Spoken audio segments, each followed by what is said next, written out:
Assalamualaikum. We are going to start with the topic of intersection design today, and this is the last topic, but this is not the last chapter because intersection design is covered in 2 chapters. Okay, so we are starting with the first chapter of intersection design, which is chapter 7. Chapter 7. Now, let us begin by introducing what we mean by intersection. So intersection, I think you know the definition, like you know what is intersection. They have just put it into words. The intersection is an area which is shared or intersected by 2 or more roads. Okay, it's an area which is shared or intersected by 2 or more roads. So that is an intersection. Now, what is the function of providing the intersection? The main function is to provide you change of route or change of directions. So you are going on a particular highway. That highway will end at some point, right? Now you don't want to go to that point, you want to go to some other point, then you will need an intersection to change your direction, go to some other highway and take the other route. Okay, so the main function of intersection is to provide the change of route by changing the directions. Now intersection can be very simple or can be very complicated. The complexity of the intersection depends upon 2 things. Complexity of the intersection depends upon 2 things. First of all, how many roads are intersecting at a point. So if more roads are intersecting, then the complexity will be higher. Okay, so if you have only 2 roads crossing, it is considered to be less complex. If there are more roads crossing, it is considered to be more complex, because with more roads you will have more sites, right? Traffic from more directions, so it will be hard to design. Yeah? And second point is the angle at which they are intersecting, the angle at which the roads are intersecting. Okay, if the angle is 90 degree, if the 2 roads are intersecting in 90 degree, this is considered to be the best case scenario. The best case is you have 2 roads intersecting in 90 degrees. See this one, we call it T intersection, right, or T junction. So you see, first of all, it is a very simple intersection because there are only 3 sides to it. So again, number of sides. So this is the minimum you can get for an intersection, which is 3 sides. Okay, and you can see the roads are intersecting at 90 degree. Now why we are saying 90 degree, there are many problems which I will discuss later on as well, but we know about side distance. So if you are at this road and you are looking at a vertical, the perpendicular road, then it is easier for you to see who is coming from this road. And similarly, someone on this road can easily see you, okay, because you are coming from a perpendicular direction. But if this road, instead of being 90 degree, was in this alignment, okay, let me clear it.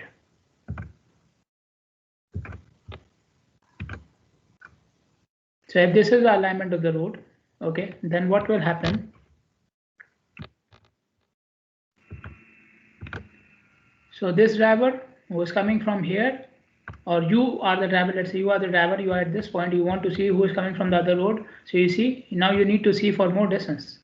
You need a longer side distance. Okay. Similarly, if someone is here and he's coming towards the intersection, he wants to know who is coming from this side. So it will become difficult for him because there is a sharp curve here. Okay, the curve will be more sharp for the person who is coming from this side. Okay, so the main problem with the angle of intersection is the side distance, but there are other problems as well which we will discuss later on. But you have to keep in mind that we want to attain a 90 degree angle of intersection between the 2 roads. If not, then as close to 90 as possible. As you keep on changing the angle from 90, okay, as far as you go from 90, complexity will increase. As far as your value is from 90 for the angle of intersection, the complexity of the intersection design will increase. Okay, so complexity depends upon how many roads are intersecting and the angle of intersection between the roads. Okay, the minimum is 2 roads and the best case scenario is 90 degree angle. Intersection is classified into 3 types: grade separated without ramps, grade separated with ramps, and at grade intersection. Now the word grade here means the level. The word grade means the level. So grade separated means two highways are at different levels. Okay, so maybe one over the other, one highway is over the other. So either you have a bridge over the ground level or you have the ground level over the tunnel. So these are all grade separated. And at grade means two highways intersecting at the same level. We call them junctions. I think in Bahrain they call them junctions as well. So it's, I think, UK terminology. So junctions or intersections, at grade intersections. Okay. So two roads are intersecting at the same level. Grade separated then can be without ramps or with ramps. So what is the function of ramp? We have discussed it earlier. So ramp is a lane which connects one level of the road to the other level, or the road at one level to the road at the other level. So without ramps, the roads are crossing but without any connection. Two roads are crossing, one at the bridge and then you go under the bridge. Okay, but if you want to change from one highway to the other, you want to change your route, it is not possible without ramps. Okay, so grade separated without ramps are just two roads intersecting without any connection. And then we have grade separated with ramps. So with ramps are providing the connection. Okay, so that's why we also call them interchanges, because the ramp is providing the change from one level to the other, from one level to the other. Okay, so interchange means grade separated with ramps. Now grade separated intersections, they need their own structures as well. Okay, because how would you provide the separation between the two levels, right? You need one structure to be separated from the other. So if it's a bridge, then the bridge has its own footings and columns and beams and deck slab and so on and so forth. Okay, and if it's a tunnel, then you need the structure for stabilizing the sides of the tunnel, the walls of the tunnel, as well as you need the structure to support the road at the ground level. Okay, so grade separated intersections need a structural design as well, and then you need to maintain enough vertical distances, vertical clearance for the movement of vehicles, and we have talked about it in chapter 3 as well as chapter 15. These are different categories of interchanges. All of them are interchanges. Grade separated with ramps. Okay, we have trumpet, three-leg directional, one quadrant, diamond, single point interchange, partial clover leaf, full clover leaf, all directional, four-leg interchange. Now, what is the main difference between these interchanges? The main difference is the arrangement of ramps. All of them are grade separated and two highways are intersecting each other. Okay, but the main difference between them is the arrangement of the ramps, how the ramps are arranged. And because of the arrangement of the ramp, they make a particular shape, and some of them are named according to that shape. For example, trumpet. Trumpet is a musical instrument. Some of you may know that, and that musical instrument looks like this shape. So that's why the name trumpet. Okay. Now, how did you attain this shape? Because you are giving two circular ramps for right turning, to and from this road, and then you are giving two curve ramps for right turning to and from this road, and two circular ramps for left turning to and from this road. See, two circular ramps. These are two circular ramps. Okay, so because of that, it makes a shape of a trumpet. Okay, then we have a three-leg directional interchange. So first of all, three legs. So you can see three leg. So there's no fourth leg here. Trumpet again doesn't have a fourth leg. So we have a three-leg directional interchange. Okay, so three leg because it has three legs, and the difference between trumpet and three leg is the direction of the or the position of the ramps. Now you see the left turning ramps are also, there's left turning from this road as well. Okay, and the left turning ramp is curve. It's not breaking any part of a circle, right? It's less circular as compared to this one. See, this one is like complete circle, right?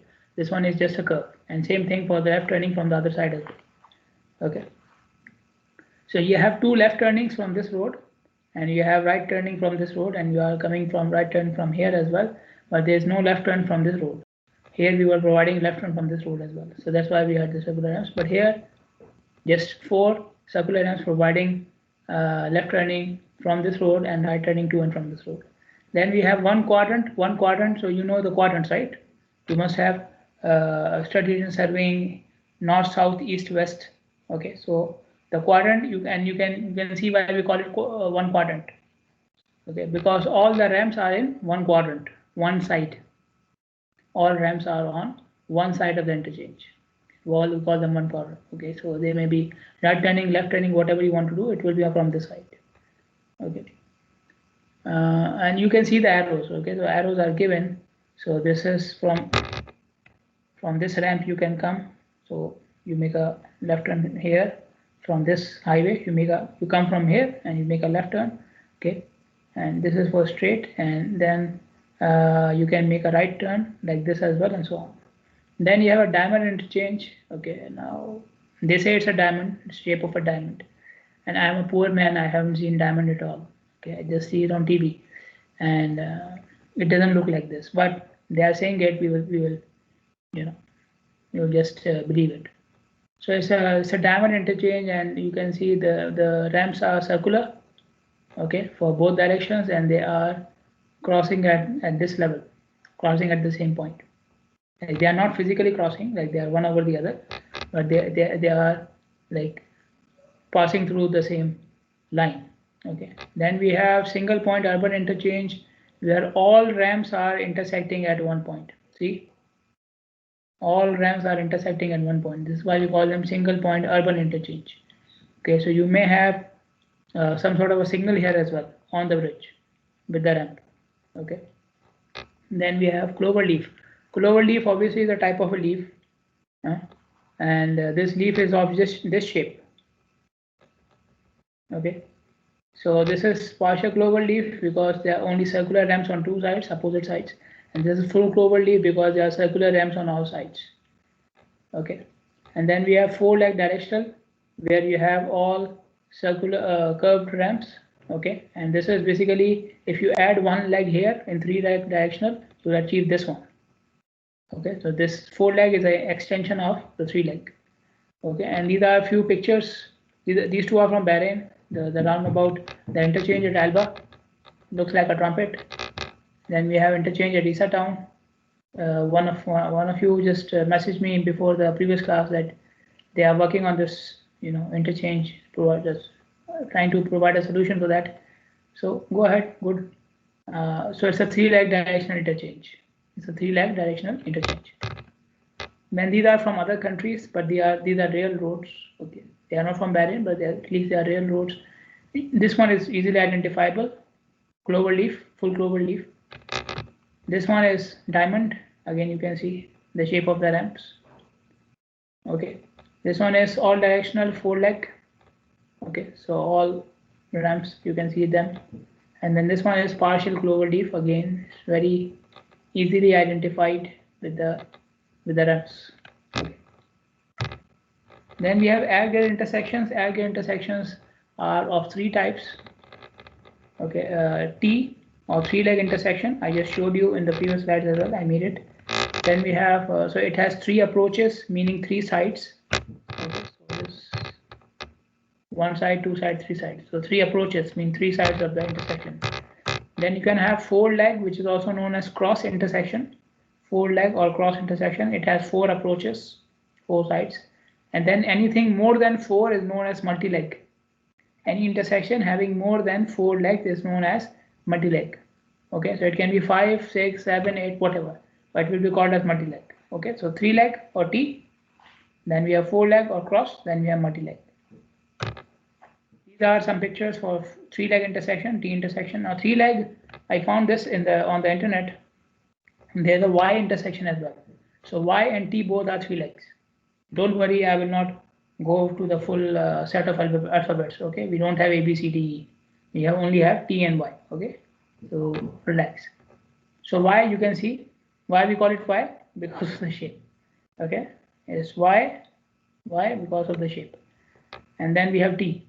Okay, so T, I found different types of T given in your book. So it's a plain T intersection. Okay, just one lane in each direction. Then we have this one T intersection with right turning lane. So you can see a right turning lane here. Then we have a T intersection with right hand passing lane. And there's a right turning lane as well. So passing lane we have discussed in chapter 15, right? This is a passing lane, and this is for passing the heavy vehicles. So there's a heavy vehicle going in front of you. It's boring you. you are about to die because of boredom and slowness, you can go to this lane and overtake that vehicle. Okay, so this is the right hand passing lane, and then we have T intersection with divisional islands and turning roadways. So each direction has a right turning roadway, and we have divisional islands as well. You can see these are the islands. Okay, write it here.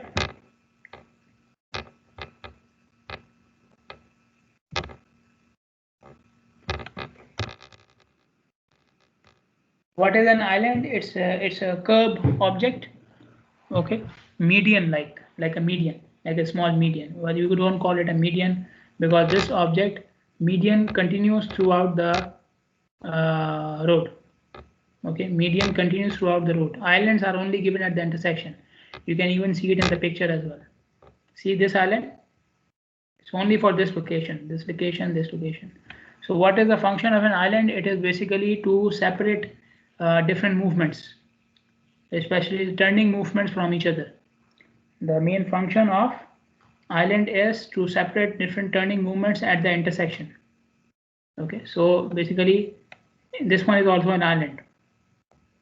Okay, if it was a median, for example, if this was a median, then this should have continued throughout the road as well. You see this one, this is ending here, so this is an island. Okay, so island is an object, a median like object which is curved most of the times, and it is the main function is to separate different movements from each other at the intersection. These are different pictures for four-leg intersection, cross intersection. So you can see this one is with islands, for turning islands. Okay, and then we have these. It has no turning islands, but there are still two islands given for separating the different directions. And then this is the full-fledged. So you can see medians here. These are the medians. You can see they are continued throughout the road. Okay, there is no median here, but you can see the islands here. So this is an island for left turning. There's an island for right turning and so on. Okay, and then we have the roundabout. You have the roundabout here. Okay, now roundabouts can be given for three-leg as well. Roundabouts can be and is given are given for three-leg intersection as well. Okay, so don't say that roundabouts only for four-leg. Roundabouts can be for three-leg as well. Then this is an example for multi-leg. Multi-leg. Okay, so I couldn't find it in the book. Okay, so I have to rely on this. So it's an example from Karachi. Okay, now they have been working on this intersection to make it like they want to build some bridges and so on, but I think the project has gone out of their hands now, because it has been it has been going on for so long. It started when I came to Bahrain. It's been 3 years, 4 years, still going on. Okay, so this is the whole intersection. It's not one point. The area of the intersection is quite wide. You can see. So this is one road, another one, a third one, and then the fourth one, and there's a fifth one, and there's another street coming from here. Basically 5 or 6 roads which are meeting at this point. Okay, so it's a multi-leg intersection. Roundabouts. Okay, as I said, roundabouts can be for 3-leg or 4-leg, multi-leg as well, but it's not very common. So what are roundabouts? Roundabouts are junctions or intersections which provide one-way circulatory carriageway around a central island. So this road, circular road, is known as circulatory carriageway. Okay, circulatory because of the shape, and carriageway, we studied this term in chapter 15 as well. Carriageway is a space given for the movement of the vehicles. So this is a circulatory space given for the movement of the vehicles. And central island is this area around which the carriageway is going on. Central island is the area. Okay, so again we are calling it an island. See, so it's in the curb area which is provided in the center of the roundabout, around which you have the carriageway. Roundabouts can be of 6 types. Okay, and we have many roundabout: urban compact, urban single, urban double lane, rural single lane, rural double lane. The main difference between them is their size, especially the size of the central island, especially the size of the central island.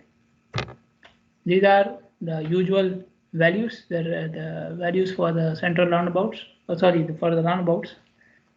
So speed starts with the speed at entering the roundabout. So you can see as we are increasing the size of the roundabout, the speed is also increasing. So we have a wider circle, so you can enter at a high speed. Okay, if you have a wider area, you have a wider curve, more radius, then you can enter at a high speed. This is what we studied in chapter 15 as well. You know it from the equation of the radius as well. If the radius is more, the velocity can be more. Okay. Number of entry lanes, number of lanes coming to the roundabout from each approach, 1 or 2. See, it can be 1 or 2. Now, if there are roundabouts in Bahrain, I have seen 2 on Sheikh Salman Highway, which have 3 lanes. Now, they are there not because of traffic. The other one is near the Zallaq Highway. It doesn't need it doesn't have any problems. But the one near Rifa Clock Tower, I think everybody knows about that, and it has 3 lanes coming to the roundabout. And when the traffic is full-fledged, it has a lot of congestion, and there are accidents as well. One of my friends had an accident there, and accidents happen usually. Okay, so it is 3 lanes, not because of, so it's a unique case. 3-leg roundabouts, the roundabouts which are having 3 lanes coming towards it are unique. They are not very common. Okay, and they are not recommended as well. Even at those locations where they are in Bahrain, they are there not because of traffic conditions. They are there because of the preference of the authorities. For example, the one at the Rifa Tower is a national monument, right? The clock tower is a national heritage, national monument, and a place of national importance. So you cannot remove the clock tower. You will have now national days. The clock tower will be glittering and shining throughout the night. So you cannot remove it. Okay. So in terms of traffic, 2-lane roundabout is enough. Okay. Diameter of the inscribed circle. Inscribed circle means the central island. The diameter of the central island. Okay. This diameter. This one. Okay. This is the inscribed circle, and as you increase the speed, then you increase the size of the central island as well. Okay, this will give you the more radius, the high radius. Splitter island. What is a splitter island? This is a splitter island. See, all 4 sides island. A splitter island is mandatory for all types of roundabout. Splitter island is mandatory for all types of roundabouts. All sides on all types of roundabout must have a splitter island. What is the function of a splitter island? It provides the division between different directions coming towards the roundabout. It provides the division of different direction for the road coming towards the roundabout. So you can see, okay, this is one direction, this is the other direction. This is one direction, this is the other direction, so on. So on all approaches of the roundabout, there should be a splitter island which is dividing the 2 directions of the road. Now, a splitter island can be raised or it can be in the form of marking. Raised means like a curb, made up of blocks, like you have the sidewalks.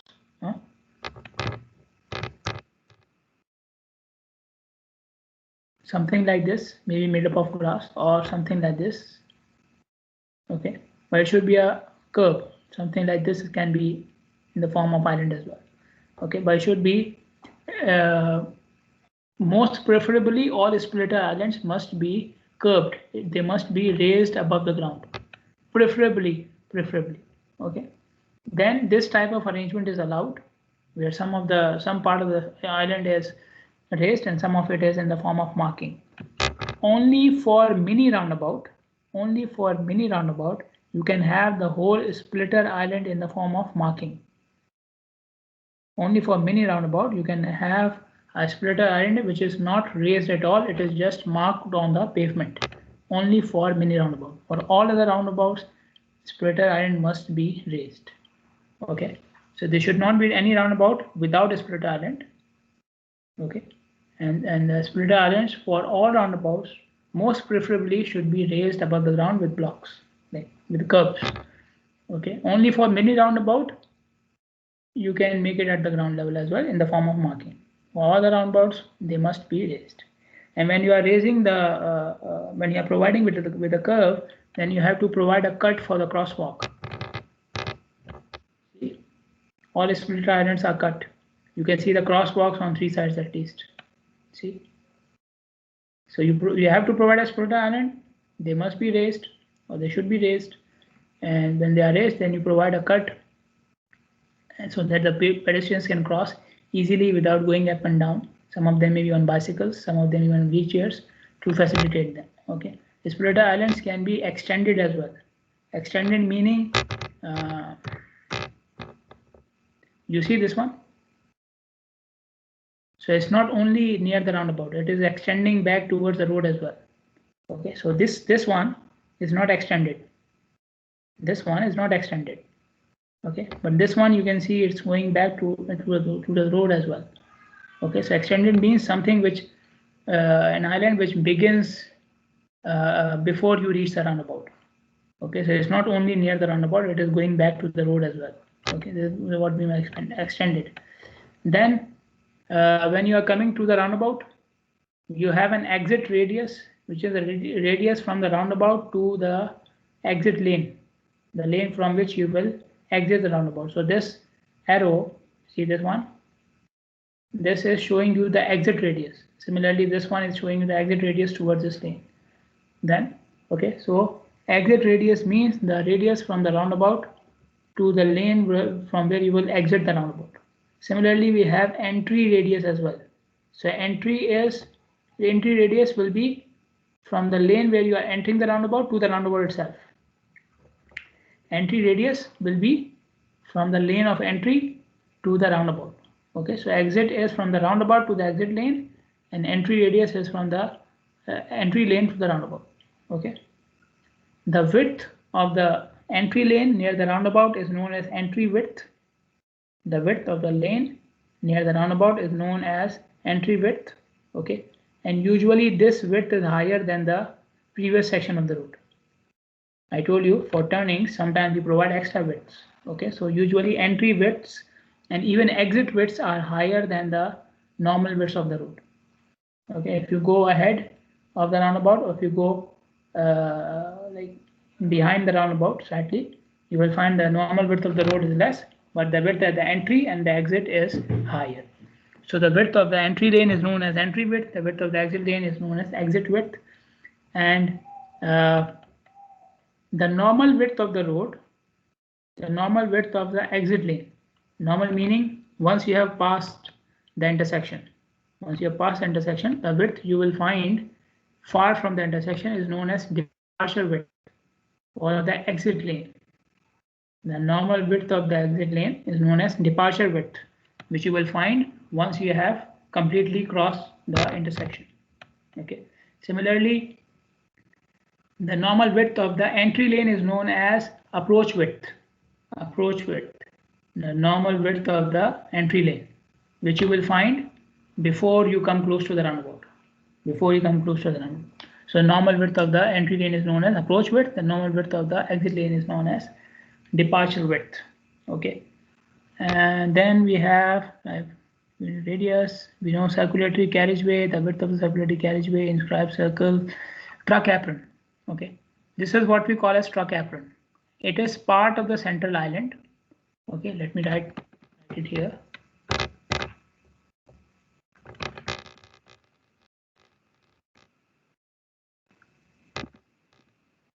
What is truck apron? Truck apron is part of the central island, and what is the purpose of giving it?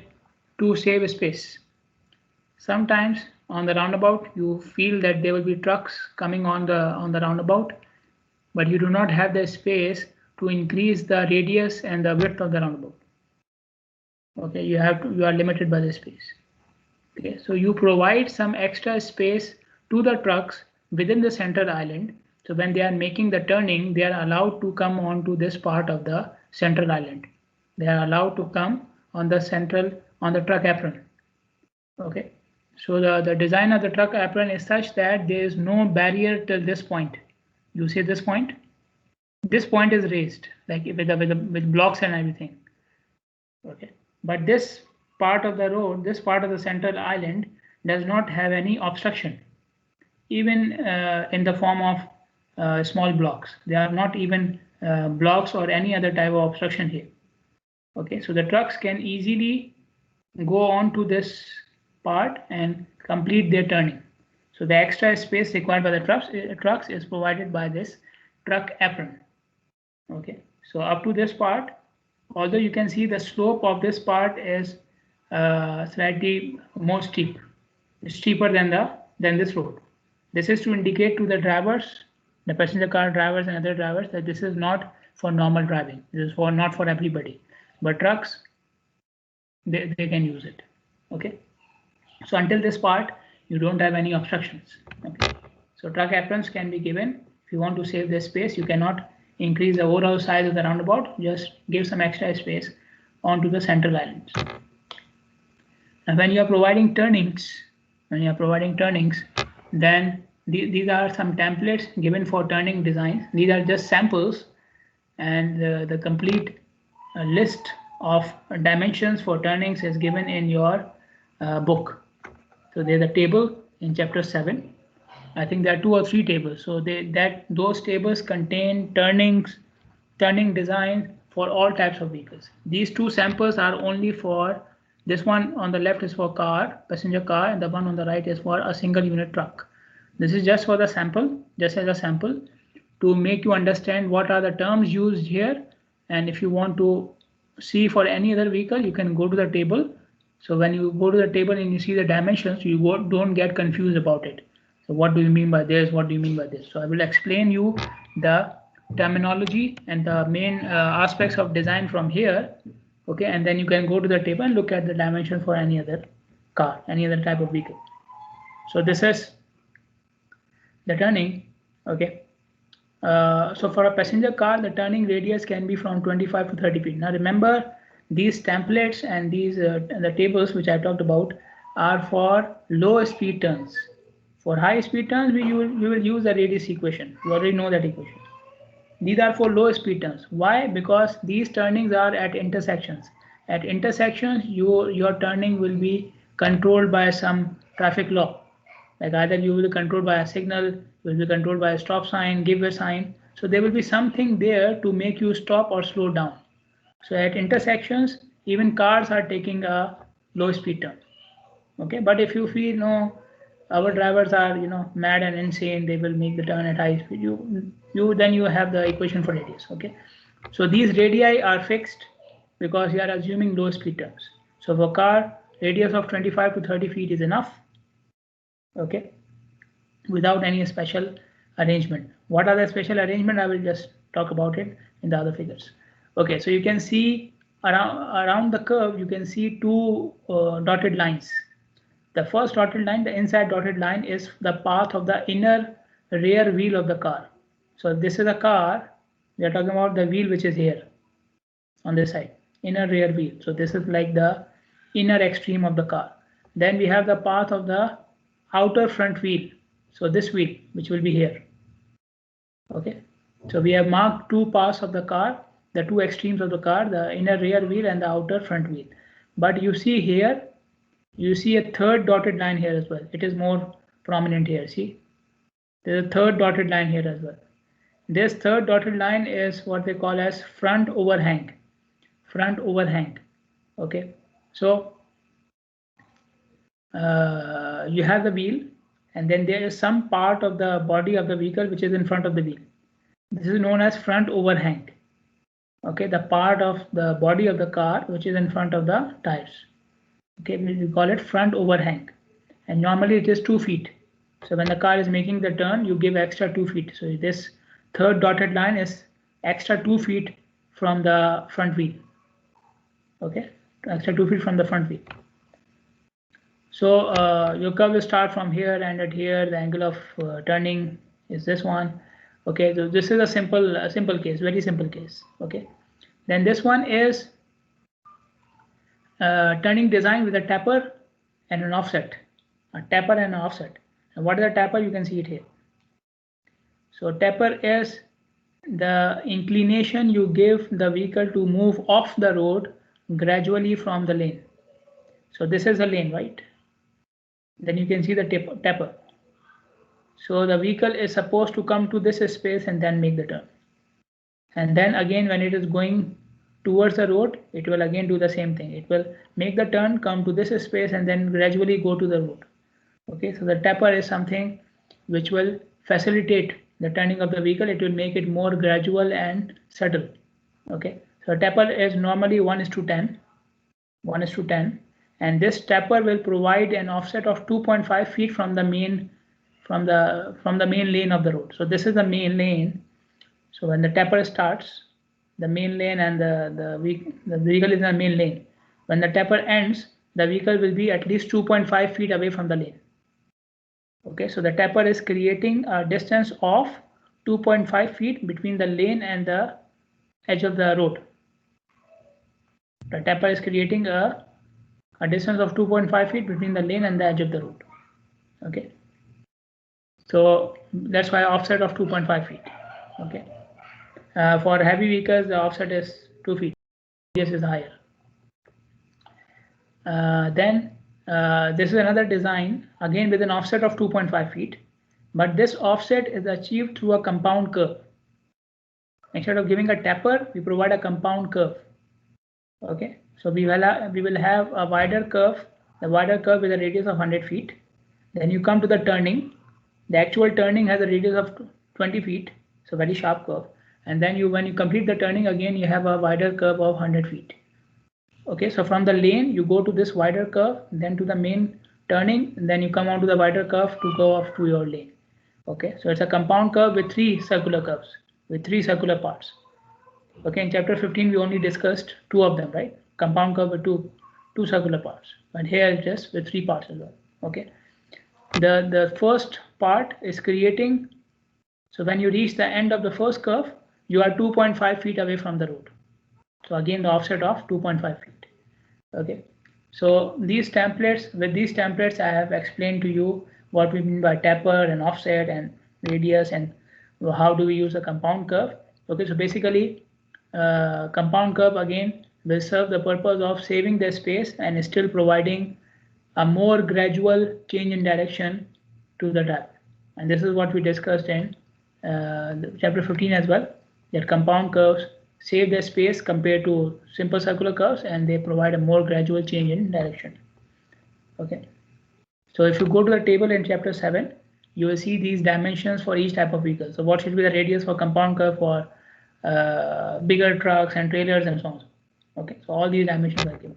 So I've tried to explain the template so that when you look at the tables, you know what they have written. Okay, now what are the things we have to follow when you are doing the design of the road? Okay, so here I don't have my mobile. I have to look at the time on the laptop. Okay, so the main objective of your designing the intersection is, now we are talking about ag grid intersections. So your main objective is to minimize the severity of the potential conflicts. Now, what are conflict points?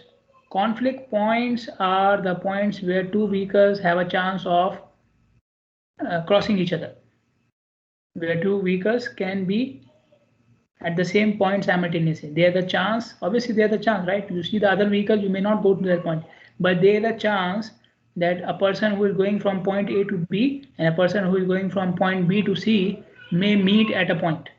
So that meeting point will be known as the conflict point.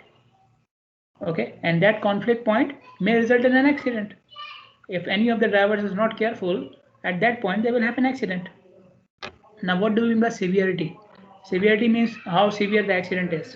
Okay, so an accident, which accident is considered more severe? Which accident is considered more severe? We call it head-on. You are going towards east, somebody is coming from east, and then you meet like front on with each other. This is the most severe type of accidents, and your seat belts and your airbags are especially to save you from that accident, because that accident is very serious. Okay, most of the times if you are not cautious and you don't have the safety measures, you may, you will have like a lot of injuries and so on. Okay, so a conflict point where two vehicles can meet head-on is considered more severe. Okay, what and what is the angle between the two cars when they are meeting head-on? When they are meeting head-on, I don't believe I did this. Replace D with T. Anyways, so the angle between the two vehicles when they are meeting head-on is 180 degree, right? 180 degree. One is coming from east, the other one is going towards east. So the angle between them is 180 degree. Okay. So we want to minimize the angle. We want to minimize this angle. So if on your intersection, two vehicles are meeting with each other, make sure that angle of meeting is not 180 degree. No, 180 degree is is insane. You think about it and you feel it is not possible. How can I come from one lane and the other guy is coming from the other lane directly in front of you? How is it possible? You cannot even think of it. So it's a major flaw, right? So I'm just giving you the extreme conditions, right? So wherever two vehicles are meeting with each other, try to make sure that the angle of their conflict, the angle of their meeting intersection is as low as possible. You know what is a least severe accident? The one which is coming from the rear side. Somebody hits you from the rear side, it is considered the least severe. We call it rear end accident. Now it doesn't mean you go on and hitting everybody, saying that it is least severe. Least severe is still, it's an accident. Don't do that. So least severe accidents is rear end. Somebody hits you from the back. It has the least chances of causing you any injuries. Least chances. Okay. Some of my friends, recently in the last 2-3 years, had very serious rear end accidents. Serious. The car was totally damaged. They had to cancel the car. They had to throw away the car. But the person was, alhamdulillah, safe and secure. Okay. So wherever vehicles are meeting with each other, or pedestrians, even pedestrians, if the vehicle is crossing a pedestrian walkway or crossing, you make sure that the angle is as less severe as possible. Okay. But at the same time, you have to make sure there's smooth flow of traffic.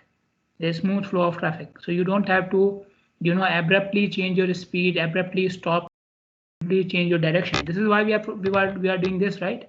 What is the purpose of giving the taper? What is the purpose of giving a compound curve? So that the change in direction is gradual. Okay, so this is smoother as compared to this first case without any taper or without any compound curve. Okay, so wherever possible, make sure the traffic flow is smooth by providing gradual changes. Wherever you have to change the direction, the gradient, whatever you have to change, warn the driver, give him space, give him time, and so on. Your design must incorporate the conditions of the vehicles and pedestrians, right? Now, what are the operating conditions of the vehicles and pedestrians? Things we have discussed in chapter 3. Okay, and I told you at that time we will keep on coming back to it. So speed, acceleration, sight distance, what were these things? These were the characteristics of the vehicles and the pedestrians and drivers, right? So they must be incorporated in your design. Okay, so we have just seen the design according to the size of the vehicle. Sight distance is according to the speed and the vision. Okay, so just an example, if you are designing the corner radius of an intersection, the turning radius of an intersection, then if it is low speed turn, then you must go back and see how much width and radius you require. If it's a high speed turn, then you have to fulfill the radius equation using the super elevation and everything. Okay. So continuing with the design principles, you must ensure enough width for the turning roads. For the turning lanes, you must ensure enough width. So I told you, most of the times you may have to increase the width because you may not be having enough space for a wide radius. Okay, so make sure that you have enough width so that the car can make even sharper turns very easily. And secondly, make sure you have enough approaching sight distances. Now you see in this picture and in this picture, why sight distance can be limited? Sight distance are often limited if you have a horizontal curve or a vertical curve before it, before the intersection. You see in this picture on the right hand side, it's a vertical curve. Okay, so while you are on this side of the road, you do not know what is happening on the other side. Okay, so if there is an intersection on the other side, you do not know what is the signal at the intersection is showing, or what is the if there's a pedestrian crossing or not. Okay, same thing here. Just before the intersection, you have this horizontal curve. So until you reach the end of the intersection, you do not know what is signal, what is the traffic situation, and so on. So these are bad designs. Okay, try avoiding giving an intersection just after a vertical or a horizontal curve, especially if these vertical and horizontal curves are sharp. These are two sharp curves. You see in these two pictures, I'm showing two sharp curves. Okay, so avoid providing intersection where you have sharp horizontal and vertical curves. Okay, try to avoid them at all, but if you have to, at least do not provide them where you have the sharp curves. This is the process of designing the intersection. First of all, design the alignment of the road. Alignment meaning at what angle they will, cross each other. The roads will cross each other. Angle of intersection. Design a suitable channeling system for the traffic pattern. Channeling means indicating the driver the path for a specific movement, for a specific direction. So for example, so I'm giving a tapper. This tapper is for who? This tapper is for a right turning driver, right? So when this tapper starts, I must indicate to the driver, now you start moving to this space. This space is for you. Okay, so you will see some arrows or maybe some marking or something like that to indicate to the driver that this is your path. Okay, so channeling must be provided for all drivers who are making right turn, left turn, whatever. Okay, a driver must know in which lane he should be, when he should be considering changing the lane, and where there is a space provided for him, he should know the purpose of that space. Okay, so this is what we call as channeling, and we will discuss in details later on as well. You have to find out the minimum required widths of the turning roadways, especially when the speed is higher than 15 miles per hour. So 15 miles per hour is the lowest speed turn, right? Okay, if the speed, if the turn is made higher than 15 miles per hour, then it's a high speed turn. Then you have to satisfy the width and as well as the radius requirements. For the width of the roadway, there are tables and conditions given in chapter 7. We will not cover them because I have changed so many things in this semester because of the new edition of the book. I didn't want to put everything at the same time. Okay, so you go to the book, you will see the turning roadway widths, cases and tables. Okay, we will not cover that, but they are there. And then make sure you have enough sight distance for looking at the vehicles from the other side as well as the type of control device at the intersection. Every intersection has a control device. For example, a signal is a control device. What is a control device? The device which you are using to control the flow at the intersection. The device which you are using to control the flow at the intersection is a control device. So a signal is a control device. A roundabout is a control device. Give way sign, stop sign, traffic island, all of them are what? Control devices. They control the flow of vehicles across the intersection. So at intersections, on other locations, if you can see the other cars, it is fine. On intersection, you must see the control device before you see the drivers from the other direction, right? Your flow, your movement will not be according to what the other drivers are doing. Your movement will be according to what the law requires you to do at the intersection. So you must be able to see the signal before you see the drivers from the other direction or pedestrians. Okay, now sometimes the intersection is very wide. You can easily see drivers from other direction, pedestrians, but the signal is hidden behind a tree on the side of the road. This is not good. Okay, you should be able to see the signal more clearly than the traffic and pedestrians, because signal is supposed to tell you when you are supposed to move. Okay, so the last step is making sure about the sight distances. Okay, so we will continue with some more details later on. Okay, tomorrow inshallah. So I'm going for the attendance now.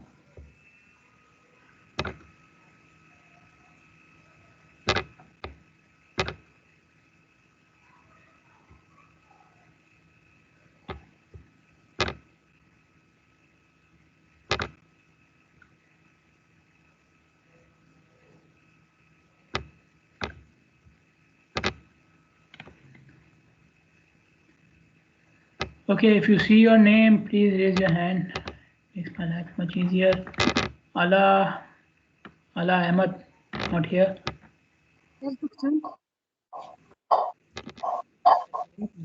Okay.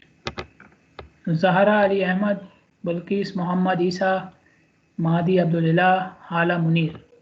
Zahra Ali Ahmad, Bilqis Muhammad, Mahdi Abdulillah, Hala Munir.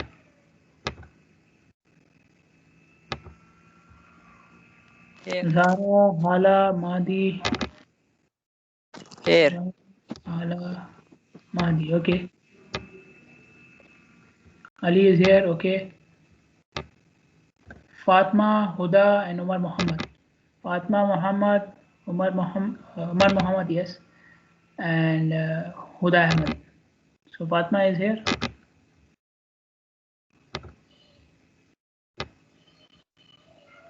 Umar Muhammad, Manal Yasin, Muzun Faisal. Umar Muhammad, Manal Yasin, Muzun Faisal. Muzun is here.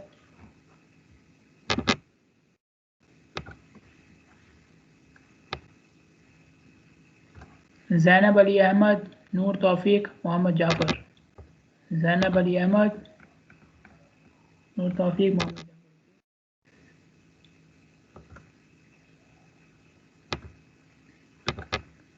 Muzun, I marked here, yes. Okay, and Bayan Kadim. Bayan Kadim. Okay, so we are done from this section, right? Nobody left from this section. Okay, I'm going for section 1. So I have Mahmoud from section 1 and Ola and